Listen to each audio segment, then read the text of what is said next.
ila nurdin nabil mustafa rasulillah sallallahu alaihi wasallam wa ala alihi wa sahbihi al-kiram khususan ila Abdul Ghani Zilani Saman al-Madini Muhammad Arsad bin Abdullah al-Bani al-Faqih al-Muqaddam Habib Ali bin Muhammad bin Husain al-Mushri Sayyid al-Qab al-Ustaz Nabi bin Nuhjadi Darham bin Sang al-Ustaz Abdullah bin Jadina Salih bin Jadina Ruqayyah Alhamdulillah Sayyid Usman bin Hasan bin Ahmad al-Halmawi wali jami'i wali a'udzu billahi minasyaitonir rajim bismillahirrahmanirrahim maliki yaumiddin iyyaka na'budu wa iyyaka nasta'in ihdinas siratal mustaqim siratal ladzina an'amta 'alaihim ghairil maghdubi 'alaihim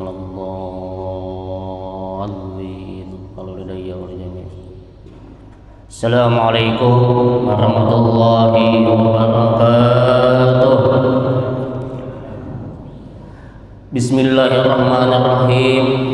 Alhamdulillahirabbil alamin wal 'aqibatu lil muttaqin wala udwana illa 'alal zalimin.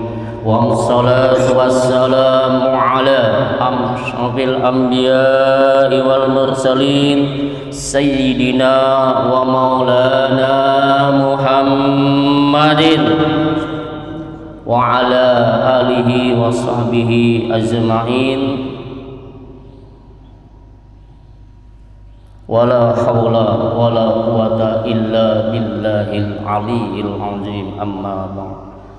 Rabbi shrah li sadri wa yassir li amri wahlul 'uqdatam min lisani yafqahu qawli ya fattahu ya razzaqu ya 'alimal ghaibi wa syahadah. Jamaah kaum muslim dan muslimah, bapak-bapak, ibu-ibu, majelis ta'lim Masjid Besar Asy-Syakirin yang sama-sama disayangi, dicintai, dan mudah-mudahan selalu diberkahi oleh Allah Subhanahu wa ta'ala, wabil khusus di bulan suci Ramadan yang mulia ini. Alhamdulillah, segala puji bagi Allah, selalu tidak henti-hentinya kita ucapkan. Karena mana kita sebagai hamba Allah SWT yang selalu bersyukur, apalagi saat ini kita memasuki hari yang ke-13 dan tidak lama lagi tinggal menunggu hari lagi. Ibarat bulan puasa ini akan habis. Nah, permasalahannya, pertanyaannya, apakah kita di tahun akan datang akan ketemu lagi? Nah, jadi di sini masing-masing pertanyaan tadi kembali kepada kita. Makanya dengan kekuatan doalah mudah-mudahan kita sebagai hamba Allah Ta'ala selalu dan selalu tangan kita mengangkat untuk berdoa kepada Allah. Ad-du'a'u silahul mu'min. Doa itu adalah senjatanya orang-orang yang beriman. Apalagi bulan puasa yang dipanggil adalah yang beriman. Kita berdoa mudah-mudahan kita dikuatkan iman, dan mudah-mudahan Islam kita tetap kita pertahankan, dan lebih-lebih lagi kita dalam keadaan meninggalnya dalam keadaan ihsan, yaitu husnul khotimah. Amin Allahumma amin ya rabbal alamin. Jamaah kaum muslimin muslimah yang sama-sama berbahagia, sebelumnya sungguh Al-Fakir saya pribadi membahas tentang masalah hukum puasa atau babus saum. Nah, di sini supaya tidak istilah kisah tadi atau ilmu yang kita bahas tadi putus, maka di sini kita lanjutkan. Orang-orang yang diberi keringanan untuk tidak berpuasa itu siapa saja? Kadang-kadang masyarakat salah memahami. Yang sakit itu apakah mengqadha, apakah bayar fidyah? Ada yang tuha, maksudnya tua renta ya. Nah, ini ada di rumah kita sekalian, dia itu tidak sanggup puasa, apakah dia mengqadha apa bayar fidyah? Nah, bagi ibu-ibu yang melahirkan dan menyusui, nah ini pertanyaan demi pertanyaan ini, makanya kita jelaskan di sini.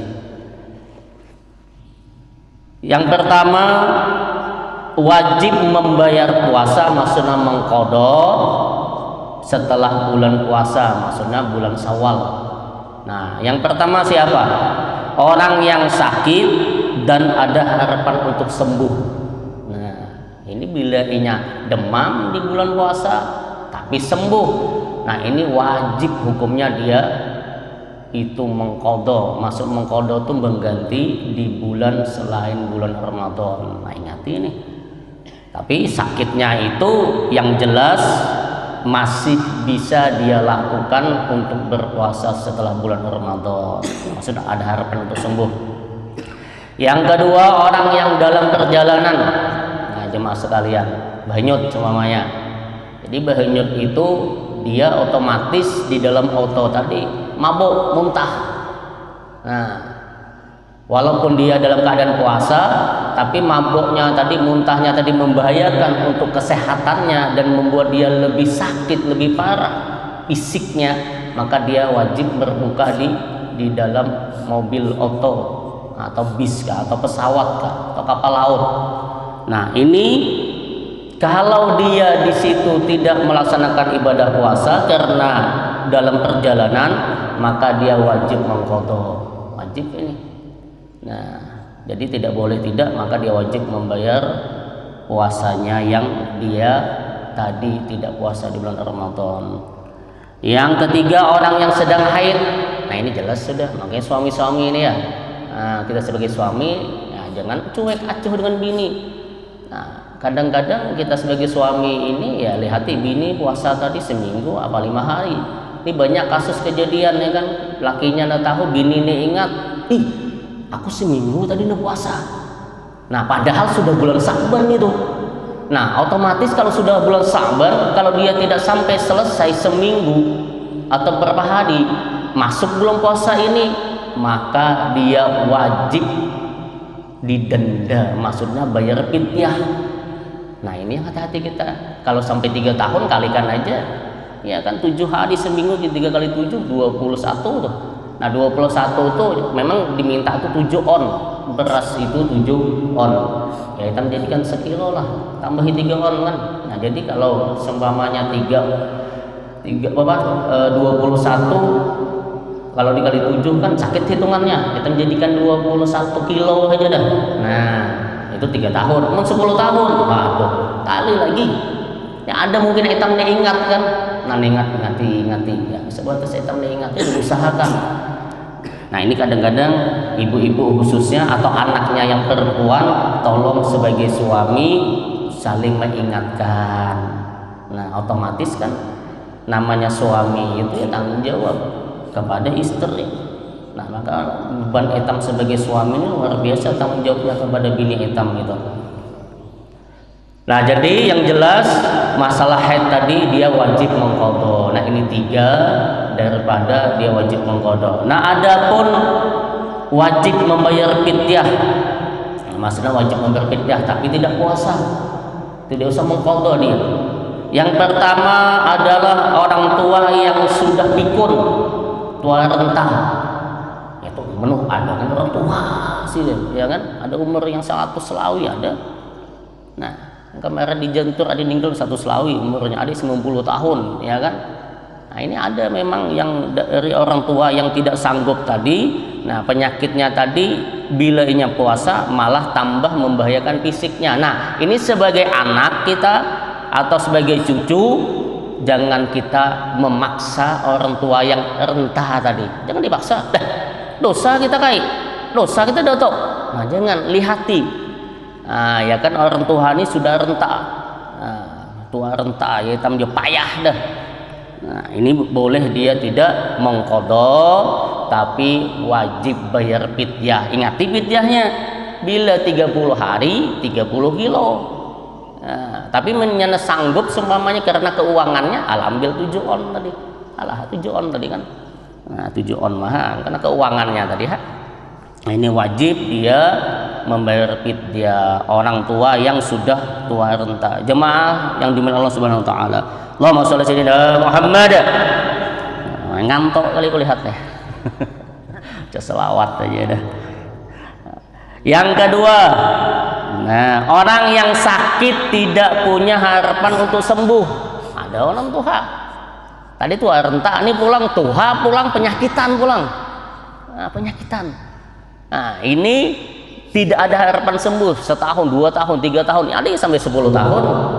Nah, ini maka dia tidak boleh mengqadha, maksudnya tidak mengqadha wajib, tapi wajib bayar fidyah. Nah, yang ketiga, wanita hamil dan menyusukan anaknya. Nah, ini yang jadi permasalahan biasanya.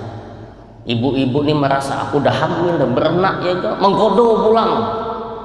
Dah aku ini dah payah, dah lohainya mengqadha pulang. Ya, ini yang harus dipahami ibu-ibu ya. Nah, sini dijelaskan. Nah, kami pemangkih namanya nih apa nih Ustaz Khair, tangga pelajaran ibadah. Nah, ya kan. Dan di sini dijelaskan ya kan masalahnya penting nih. Orang yang hamil dan orang yang menyusukan anaknya, andai kata puasa membahayakan dirinya, maka wajib berbuka dan mengqadha. Nah, jadi ibu-ibu ini tadi hamil ya kan dan menyusukan anaknya. Andai kata puasa tadi membahayakan ibunya saja, nah, mamanya saja. Nah, itu wajib dia mengqadha. Wajib mengqadha. Nah, jadi membahayakan daripada si ibunya saja, wajib mengqadha. Nah, kalau membahayakan hamilnya, nah ini suami-suami ini ada belum puasanya, beberapa orang beranak lihat, ya kan? Ya, ya kan tak apain belum puasa. Tapi jangan molah-molah belum puasa pulang. Kasihan bini kalau belum puasa akan datang beranak pulang. Ya, nang ya. Nah, jadi kalau membahayakan hamilnya, maksudnya rahimnya tadi, nah, atau anak yang disusuinya, maka wajib mengqadha serta bayar fidyah. Nah, ini nih ibu-ibu, ya Bu. Nah, jadi kalau inya itu seumpamanya membahayakan hamilnya dan membahayakan anaknya, maka si ibu tadi wajib mengqadha dan bayar fidyah. Nah, wah ibu-ibu juga tadi. Ya, udah lohai. Nah, inilah namanya hukum tadi kan. Nah, tapi ada lagi dijelaskan seumpamanya ini ada contoh. Seumpamanya tahun ini beranak, ya kan? Nah, awal puasa tadi. Ya, mun awal puasa bah otomatis setelah yang 30 hari akan datang beranak pulang. Wah, nggak apa ya lakinya nih, ya kan awal puasa pulang, ya kan bisa juga kasus-kasus kayak gini kan.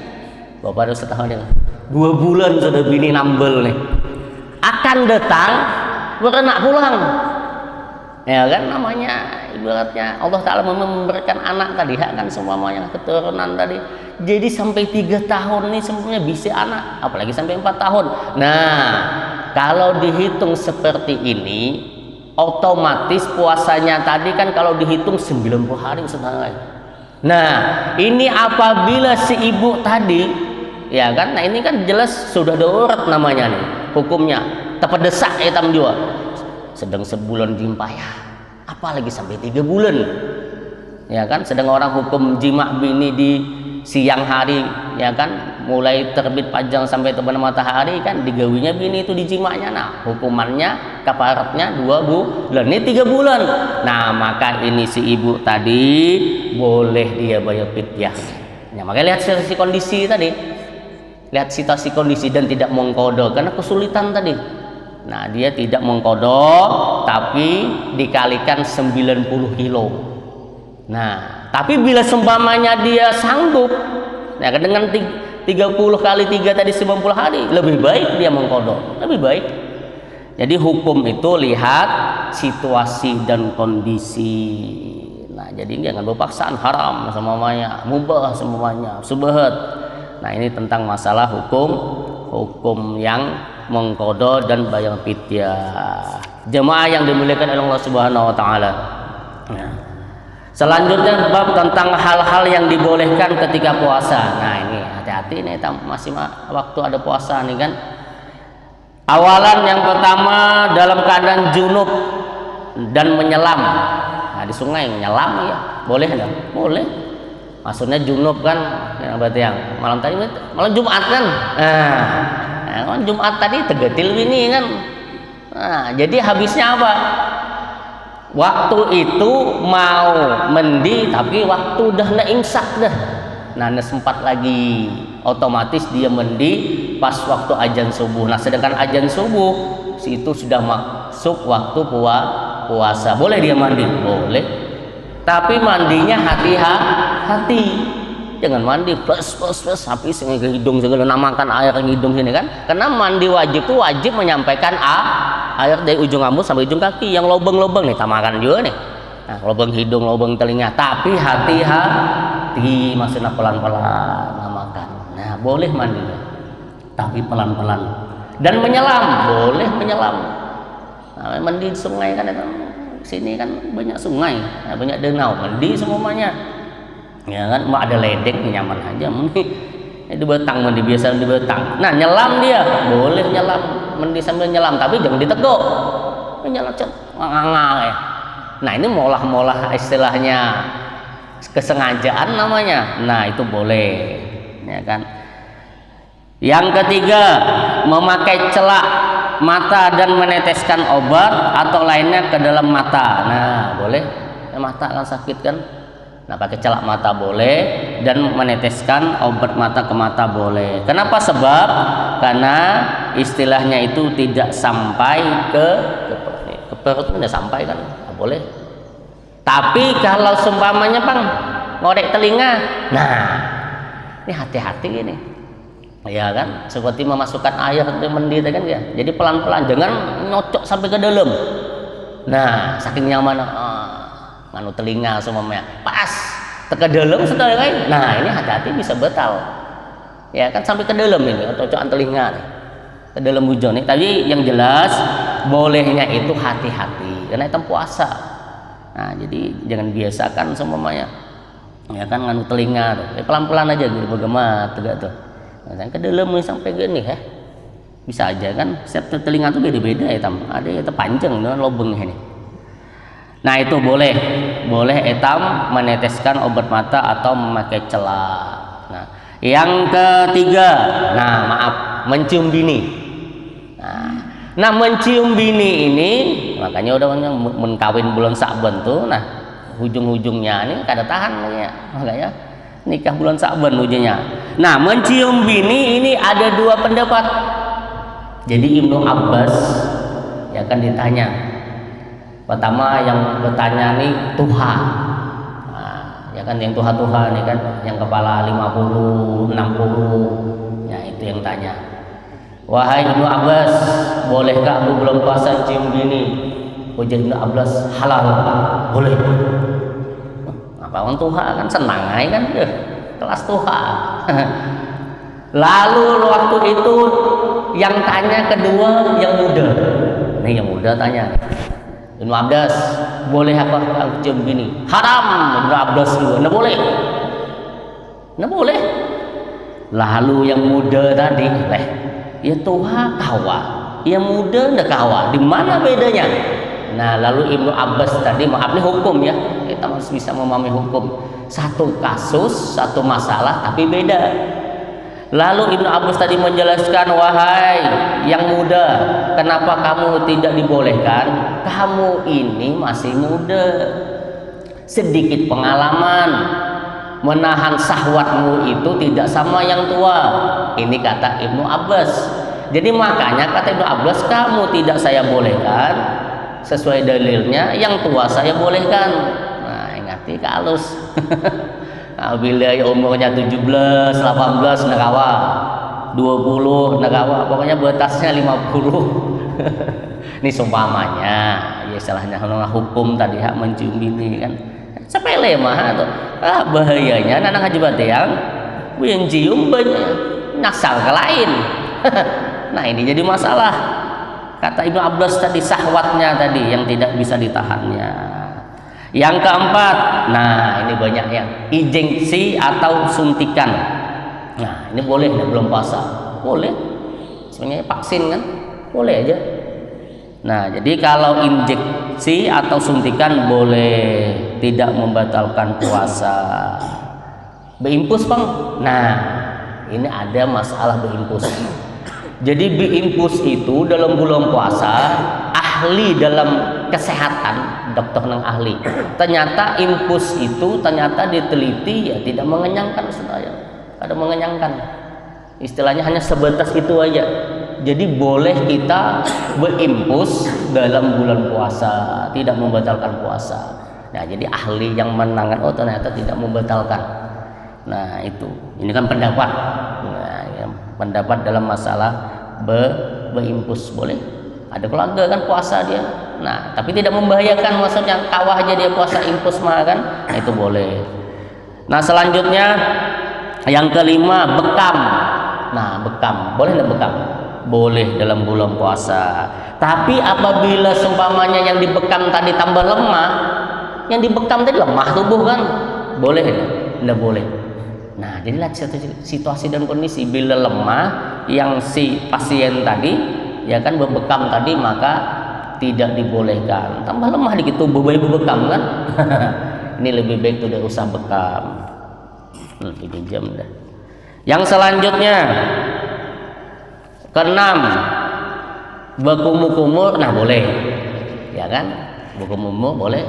Saya nak wudu dan memasukkan banyu ke hidung, nah itu boleh. Tapi yang jelas berkumur-kumur tadi dengan memasukkan air ke hidung tadi hati-hati. Nah hati-hati itu ya kan. Cuma kalau kita mengambil hukum apiknya kehati-hatian etam, nah itu kalau bisa istilahnya memasukkan air ke hidung tadi ya lebih baik ditinggalkan aja kan. Sini aja bahaya kan, apalagi berkumur. Nah ya kan, ya Kak Ian, bahaya juga, apa tetegok sini. Jadi berkumur itu sekedarnya aja lah. Nah cuma batasnya, nah saudara istilahnya kayak kita bersiwak juga kan. Nah kenapa? Sebab bau mulutnya umatnya Nabi yang berpuasa itu lebih wangi daripada minyak harum kasturi. Nah itu maksudnya tadi, bila etam nih supaya ada nilai plusnya ya kan, nilai pahalanya, usah berkumur dah. Nah ini kan bahasanya harus dipahami ya.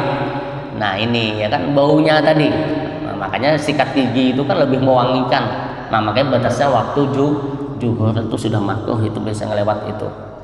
Nah ini yang selanjutnya, yang ketujuh, menelan hal-hal yang tidak mungkin kita hindari. Contohnya apa? Ludah ya kan, ludah kan. Nah cuma hati-hati ludah nih, yang jadi masalah tuh ludah ini terkumpul nih terkumpul di tengah sini kan, tegak buntalan kayak entah apa ganelan ludah tegoknya, ya. Nah itu betal tuh. Nah karena mengumpulkan tadi kan. Nah maksudnya ini dalam keadaan tidak mengumpulkan, biasa-biasa aja lewat mah kan. Nah istilahnya bahasa etamnya lain nih, maksudnya sebatas dielat ya kan, sini lewat sedikit-sedikit mah yang tidak dibolehkan tuh terkumpul ludah tadi, tegok sampai ujung lidah tadi balikannya. Nah ini itu hati-hati ya kan, betal. Tapi sisa-sisa makanan pun hati-hati. Nah, mungkin tadi ada sisa sini daging kah, atau sisa seumpamanya jukut kah. Nah itu hati-hati juga, jangan sampai etam bayam melihat tahi gigi di sini main-mainkan pas tegoknya. Nah ini nggak boleh juga. Jadi paling tidak etam buang yang sisa makanan tadi. Nah ini tentang masalah apa? Masalah yang boleh dalam puasa. Jamaah yang dimuliakan oleh Allah Subhanahu wa taala. Pada ada? Belum lagi ya? Masa jam ya dah. Allahumma shalli sayyidina Muhammad wa ala sayyidina Muhammad. Nah itu tentang masalah hukum puasa. Nah jadi banyak hal-hal yang tentang masalah puasa ini yang tujuannya itu sebenarnya bagi etam itu yang jelas adalah menyehatkan. Nah, jadi menyehatkan puasa itu. Nah, makanya di sini ya kan pendapat ahli-ahli tinjauan agama dan ilmu pengetahuan ya kan sesuai membatalkan, habis dah tentang bahasa membatalkan puasa tadi. Ya kan yang membolehkan puasa tadi habis dan pembahasan. Nah, ini hitam tentang masalah tujuan puasa, sumu tasihu. Nah, sumu tasihu ujar Rasulullah, berpuasalah kamu maka kamu akan sehat. Betul itu. Jadi kalau hitam puasa nih, kalau hitam lihat ya biasa bemah ya. Nah, saya aja ada bemah. Kalau puasa tuh nada mah tuh. Nah, ini rahasia puasa. Tujuan utamanya apa? Yaitu menjaga kesehatan jasmani. Nah, kenapa menyehatkan jasmani etam? Istilah tubuh etam nih ya, ini ahli kesehatan ya kan, usus etam, ya kan, yang ada dalam perut ini kan aliran darah etam. Nah, itu diistilahkan mesin. Nah, namanya mesin tadi kan rohai lah 11 bulan otak atik semuanya. Nah, disinilah Allah Subhanahu Wa Taala adil dengan makhluknya tadi. Nah, dengan puasa tadi lalu apa? Di dalam tubuh etam nih, organ tubuh etam nih dibersihi. Nah, dibersihi. Istilah etam nih kayak mobil kan, itu kan mesin maksudnya. Nah, dibersihi apa-apa degenya di situ. Nah, sama etam ini. Makanya etam ya bulan puasa nih bila etam tuh pengemehan, sehat itu. Nah, sehat kan kemeh itu buangi tuh. Nah, apalagi behera tuh kan waktu jelang semuanya imsak tadi ya. Nah, itu bagus. Bila etam nada tahu bekemeh, bahkan maaf tidak buang air besar etam, bah ini timbul penyakit dalam tubuhnya nih. Apalagi ini tahu kentut. Nah, itu apa? Membuangi zat-zat yang dalam tubuh etam tadi. Nah, itu bakteri dan racun-racun itu akan hilang. Nah, ini tujuannya. Nah, kenapa? Sebab banyak lembaga-lembaga ya kan di dunia, di zaman ya kan. Nah, situ mengatakan puasa ini bisa menyembuhkan penyakit yang tidak dapat diobati lagi dengan penemuan-penemuan ilmiah pada bidang kedokteran. Nah, maksudnya banyak penyakit yang tidak bisa disembuhkan bawa puasa. Ya kan. Nah, ini contohnya kan bagi yang mau diopnama ya. Nah, ya kan. Nah, ini aja kan disuruh jangan makan dulu kan. Nah, ayo bayangkan orang yang mau diopnama aja ya kan, masuk ke ruang ICU aja kan, jangan makan dulu. Jangan minum dulu, stop. Nah, ini tujuan daripada puasa tadi. Nah, makanya tidak salah Nabi Muhammad SAW itu sehat. Kenapa beliau? Karena beliau itu puasa. Amaliyah beliau itu puasa-puasa. Nah, lalu apa? Oleh orang barat tadi, hebatnya Nabi Muhammad SAW tuh, nabinya umat Islam, ternyata beliau tuh diteliti, oh suka puasa. Makanya Nabi itu kan demam beliau itu ya waktu menjelang meninggal saja Nabi Muhammad tuh. Cuma hitam itu tantangannya luar biasa, tantangannya. Ya kan namanya nihajikin luar biasa hitam ya. Nah, dan pendapat lain lagi apa? Di sini Dr. Abdul Aziz Ismail dalam bukunya Al-Isam wa Tibbul Hadis menjelaskan bahwa puasa adalah obat macam-macam penyakit, diabetes, darah tinggi, ginjal dan sebagainya. Ini bukan main-main nih, orang barat nih neliti nih, orang yang bukan Islam kan ditelitinya. Nah, ini suatu keajaiban bagi yang puasa. Dan bahkan apa? Dr. Alexis mengatakan puasa juga bisa membuat napas etam ini bagus. Nah, napas etam bagus itu karena etam puasa. Nah, masalahnya kenapa penyakit etam dibalik dan balik? Nah, karena etam ini waktu buka puasa tahan. Nah, buka puasa melihat daging nyamannya, melihat jejak nyamannya, habis full time. Nah, ini mulai etam tuh bosnya, bukan sumutasihu lagi, ya kan? Nah, puasa itu malah membuat etam datang demi satu persatu penyakit buting-buting, penyakit datangan apa nih, penyakit nada sembuh-sembuh, yaitu tadi kesalahan etam waktu buka puasa. Ya, ini. Nah, Westphalen, ini nama orang barat ya. Ada seorang dokter bangsa United States of America, orang Amerika nih yang meneliti. Nah ternyata apa? Beliau ini banyak memberikan obat dengan pasien beliau gagal dan gagal.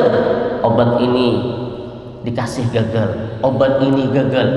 Lalu beliau tadi bingung, kenapa sih kata beliau obat demi obat yang saya kasihkan dengan pasien saya di Amerika Serikat. Nah, ya kan ternyata setelah itu apa? Lalu pasiennya tadi dimintanya, kamu puasa aja katanya. Bayangkan pasien tadi minta puasa. Lalu apa? Si pasien tadi jadi sembuh jemaah sekalian. Nah ini kan keajaiban puasa. Memang kalau logika etam seumpamanya istilahnya memikirkan puasa nih kan haus, lapar. Nah itu ujung-ujungnya apa? Lapar dan haus etam itu tadi ada rahasia Allah Subhanahu Wa Taala yang tidak kita ketahui. Buktinya apa? Nabi Muhammad SAW hamba Allah Taala yang suka puasa. Nah itu sehat beliau. Bahkan ya kan pengasuh kami di Pondok Pesantren Darul Ulum Jombang, Kiai Haji Omri Tamim, beliau ini dalam jangka 3 tahun puasa, 3 tahun. Wah, bayangkan 3 tahun puasa. Maksudnya 3 tahun ini bukan bulan puasa Ramadan, bukan. 3 tahun itu puasa, setahun aja 365 hari. Jadi beliau tidak puasa hanya yang pertama Idul Fitri, ya kan?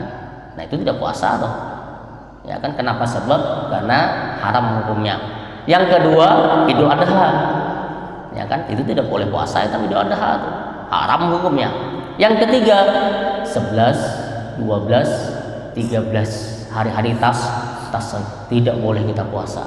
Nah hanya itu saja beliau tidak puasa.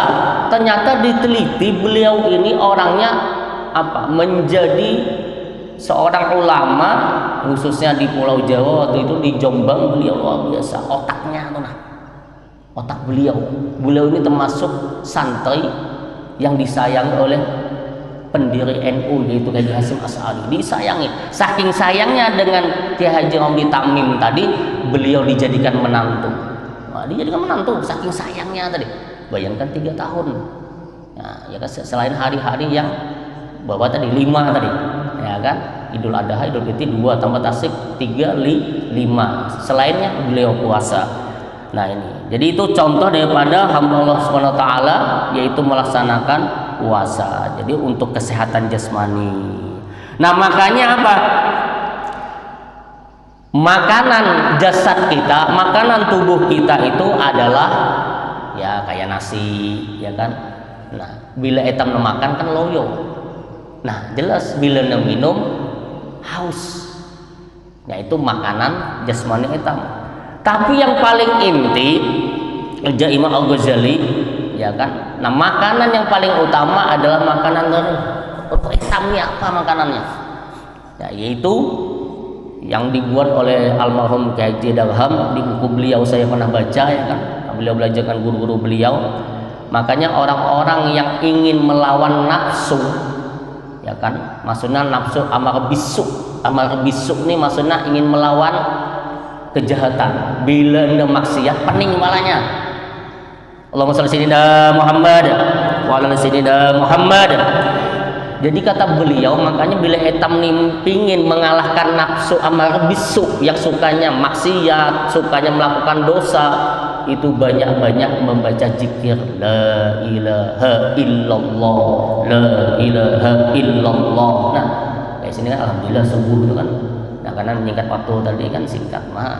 Nah itu berzikir itu bagus itu. Nah ini jadi kan apa itu untuk obat bagi yang nafsunya amar bisu. Nah, makanya kan itu ahli-ahli tasawuf tuh itu, ahli zikir itu kan, bukan orang-orang ahli hakikat tuh. Nah ini makanya banyak berzikir mereka. Nah kenapa? Sebab nah di situ banyak-banyak baca la ilaha illallah. Nah bagi yang ingin mengalahkan obat nafsu lawamah. Nah kalau nafsu lawamah ini nafsunya maksiatnya ada, taatnya juga ada. Ini istilah bahasa hitam nih apa? Apa? STMJ, sholat terus maksiat jalan. Nah STMJ itu bukan nyehatkan, sholat jalan maksiat jalan. Ini namanya nafsu lawamah. Nah, ini apa obatnya? Banyak-banyak dalam hati roh etam nih. Makanya makanannya tuh apa? Allah, Allah, Allah. Kenapa apa sambil jalan? Yang gini nih. Ya kan nih, jangan ingat ya niat itikaf nih. Begini ingat ya ogi. Etam ini sambil niat itikaf di sini, menghidupkan sunnah daripada apa bulan puasa juga hitam itikaf tuh. Nah, ya kan apalagi 21 ke atas gitu. Jangan sampai tidak niat ya dalam hati itikaf dalam hati. Ya jadi apa yang dibaca Allah, Allah, Allah, Allah, Allah, Allah. Nah dalam hati baca itu Allah, Allah ya ditekan. Nah itu obat nafsu lawamah. Nah nafsu mutmainnah, nafsu yang tenang, nafsu yang damai. Nah ini banyak-banyak etam membaca supaya nafsu mutmainnah etam tadi tetap etam pertahankan apa?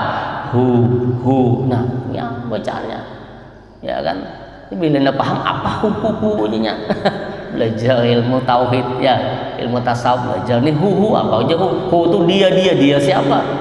Nah ini hati-hati hitam hu ya kan.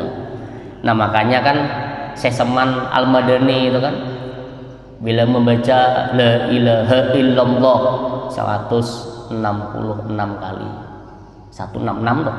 Nah itu tarikatnya Abdul Sekumpul ya kan, baca nih sehari ini 24 jam tuh usahakan 166 tuh baca.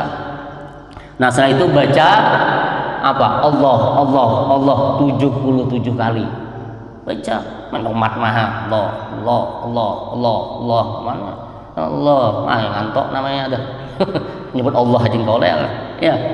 Nah bila membaca Allah itu 66 kali maaf. Nah, yang membaca hu 77 kali. Nah, saya ulangi, itu obat itu kan makan nasi kawa, makan jukut kawa, masa makan yang 3 ini kawa. Masuk makanan untuk roh etam nih, jiwa etam, hati etam nih, obat itu obat tuh. Nah, jadi membaca nah itu hendaknya la ilaha illallah, saya ulangi 166 la ilaha illallah 166. Setelah itu Allah 66 kali. Nah nyamun ingat kan 166 Allah-Allahnya. Nah penutupnya dibaca hu 77 kali baca. Nah habisnya itu baru baca doa kayak Ustaz Tahir tadi, Allahumma pilih ummati Sayyidina Muhammad, Allahumma Muhammad Sayyidina Muhammad, dan ada doanya Allahumma stuk ummati Sayyidina Allahumma ju ummati Sayyidina Muhammad sallallahu alaihi wasallam. Tapi waktu hendak berjigil tadi supaya dapat daripada Syekh Saman Al-Madani baca Al-Fatihah tawasuli sidin khususon Syekh Saman Al-Madani Al-Fatihah baca dulu berjigil tadi. Nah ini makanan roh hitam. Nah itu tentang masalah jasmani etam dan roh etam. Yang kedua tujuan daripada puasa itu adalah menyembuhkan penyakit-penyakit hati. Nah penyakit hati ini disembuhkan. Nah, dikit lagi ya. Nah jadi penyakit hati disembuhkan, penyakit ya sombong, penyakit ya bahasa etam juga ria atau Ustaz yang semalam kan membahas di sini penyakit hati ini ya, macam-macam angkuh, sombong, takabur dalam hati. Ya kan riya lah, dendam lah. Nah ini dendam yang paling ya Allah sulit dendam. Makanya itu tadi obatnya tadi. Nah, ya kan ya obatnya tadi la ilaha illallah Allah hu diobati hati itu ya kan. Nah ini saja yang bisa kami sampaikan, mudah-mudahan manfaatnya. Nah, besok ya insyaallah kita bahas tentang istilahnya masalah yang lain ya. Ya, ini aja yang bisa kami sampaikan. Bila ada kekurangan, kelemahan penyampaian kami ini, nah, itu kekurangan kami, kedaipan kami sebagai manusia biasa. Apa yang kami sampaikan ini benar dan betul, itu karena taufik dan hidayah Allah Subhanahu wa taala. Ya bakat Sayyidul Fatihah. Auzubillahi minasyaitonir rajim. Malik yaumiddin iyyaka na'budu wa iyyaka nasta'in shiratal ladzina an'amta 'alaihim ghairil maghdubi 'alaihim waladdallin. Amin amin wa na'udzu billahi alamin wa sallallahu ala sayyidina Muhammad ajmain. Allahumma inna nas'aluka ridha wal jannah wa na'udzu bika min sakhatika wan nar. Allahumma innaka afuwwun karim tuhibbul 'afwa anna wa jami'il muslimin muslimat wa min rahmatika amin barik. Allahumma lana ya Allah fi syahr Ramadan. Allahumma rabbana taqabbal minna salatana wa siyamana wa qiyamana wa qana wa sujudana taham sya'ana wa ta'abbud lana wa tamtaksana ya Allah amin. Ya Allah biha ya Allah biha ya Allah bisna khatimah. Rabbana atina fid dunya hasanah wa fil akhirati hasanah ya rahimin ya rabbal muslimin.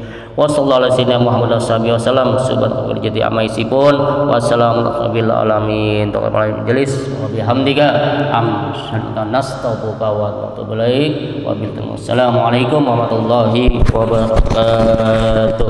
Allah sholli ala Muhammad wa sholli alaihi wa sallim.